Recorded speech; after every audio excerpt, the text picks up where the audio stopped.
Scott Morrison promises Climate Solutions Fund to deliver practical solutions to climate change, but pledge falls short of rival Labour Party promises. Australia's Prime Minister Scott Morrison has bowed to pressure from opposition parties and voters and promised a new climate change investment drive for the country, ahead of May's general election.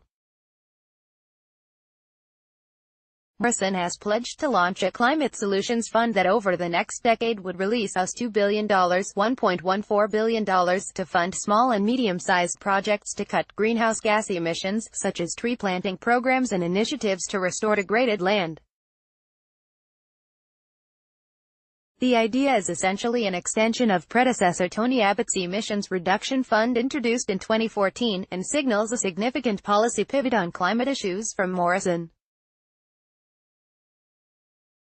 Morrison has previously declared Australia has no obligation to follow recommendations from UN scientists to cut emissions, and has threatened to stop funding the UN's Green Climate Fund, which provides cash to help developing countries finance climate mitigation efforts.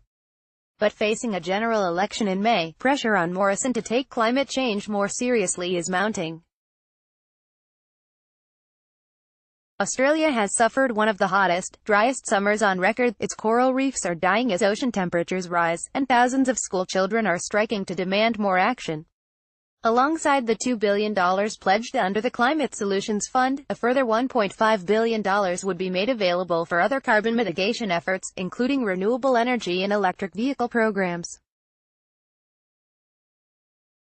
Together, the investment would ensure Australia meets its target under the Paris Agreement to cut emissions by 26 to 28% by 2030, Morrison said.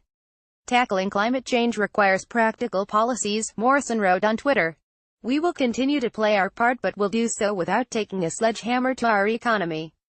It requires cool heads, not just impassioned hearts.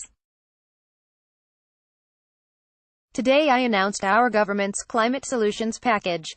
It's a comprehensive, fully costed $3.5 billion plan to deliver on Australia's 2030 emissions reduction targets, and to do so at pace. Scott Morrison, at Scott Morrison MP, February 25, 2019. However, Morrison's proposals still fall well short of the policy package being proposed by the main opposition Labour Party, which has promised to cut emissions by 45% by 2030. Emissions in Australia are rising, and the UN warned last year that the country is not on track to meet its current Paris Agreement targets, declaring emissions levels are projected to be well above the target level without a radical shift in policies. Labour's shadow climate change minister Mark Butler told ABC News the proposed Climate Solutions Fund would make taxpayers foot the bill for climate change instead of big polluters.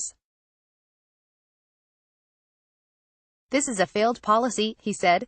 If you are serious about climate change, what you would do as a prime minister is dump the plans to spend even more billions of taxpayers' dollars on constructing coal-fired power stations. You would return to the table to discuss the National Energy Guarantee. You would put in place a plan to clean up our light passenger vehicle fleet.